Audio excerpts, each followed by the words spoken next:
দিশা, কি করছিস? এই তো চা করছি। চা আজকে আর খাবো না। তাহলে কি খাবে? বিকেল বেলায় তো সবাই চাই খাই। অন্য কিছু করে খাওয়া, কিছু কি অনেক। কিছু মাখা টাইপের। তাহলে চলো আমাদের ছাদে। সাথে কি আছে? কারণ ছাদে আছে অনেক পেয়ারা, কারণ আমাদের পেয়ারা গাছ আছে ওখানে, যার কারণে অনেক পেয়ারা হয়। খাবি? চলো, তাহলে চলো বন্ধুরা, আজকে আমরা দুজনে মিলে পেয়ারা মাখা করবো। তো ভিডিওটা তোমরা কন্টিনিউ করো। Hi everyone, welcome back to my daily blog. তো আজকে তো মামি এসেছিলো আমাদের বাড়িতে। মামি বললো বিকেলবেলায় পেয়ারা মাখা খাবে। তো আমি বললাম চলো আমি ছাদ থেকে তোমাকে পেয়ারা পেরে দিচ্ছি। তো তোমরা তো জানোই যে আমাদের ছাদের কাছে একটা পেয়ারা গাছ আছে, ওইখান থেকে আমরা কিন্তু সমস্ত পেয়ারা নিয়ে এবার পাখিদেরকে ওইখান থেকে কিন্তু পেরিয়ে দিই।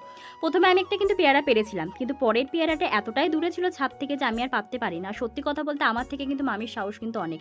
আমি মামিকে বললাম যে তুমি পেয়ারাটা পারো, মানে আমার তো খুবই ভয় লাগছিলো। দেখো টালির কাছে বসে কতগুলো পেয়ারা পেরে নিল, আর আমি তো ওখানে যেতেই পারছিলাম না। মানে মামি এদিকে পেয়ারা পারছে আর ভয় লাগছে আমার।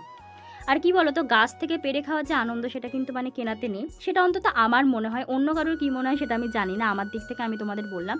তো দেখো তোমাদের সাথে কথা বলতে বলতে মামি কতগুলো পেয়ারা পেরে নিয়েছে। তারপর তো আমরা নিচে চলে আসি, ভালো করে পেয়ারাগুলোকে মামি ধুয়ে নিল।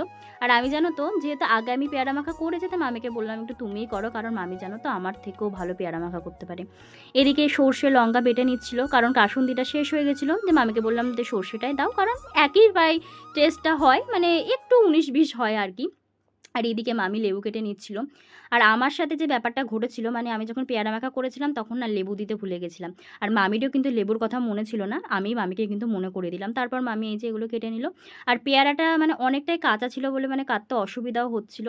তারপরে এই দেখো এদের কাজ দেখো, এটা তো খেলা করছিল। এইদিকে মামি সব পেয়ারাগুলোকে মানে কেটে নিল, তারপর ধুয়ে নিল, তারপর যা দেয় আর কি, লবণ, লঙ্কা গুঁড়ো আর একটু সর্ষের তেল দিতে বলেছিলাম আমি।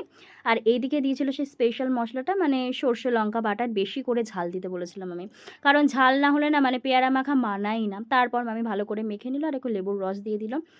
এরপর আসলো আসল পার্ট, মানে টেস্ট করার পালা। আর সত্যি কথা বলতে জানো তো, খুবই খুবই সুন্দর হয়েছিল খেতে, মানে আমার থেকেও ভালো করেছিল। আর মামি তো পেয়ারা মাখা ভালোই করে। তো আজকের মতো এটুকুই, আবার দেখা হবে তোমাদের সাথে পরের ভিডিওতে। সবাই খুব ভালো থেকো, বাই।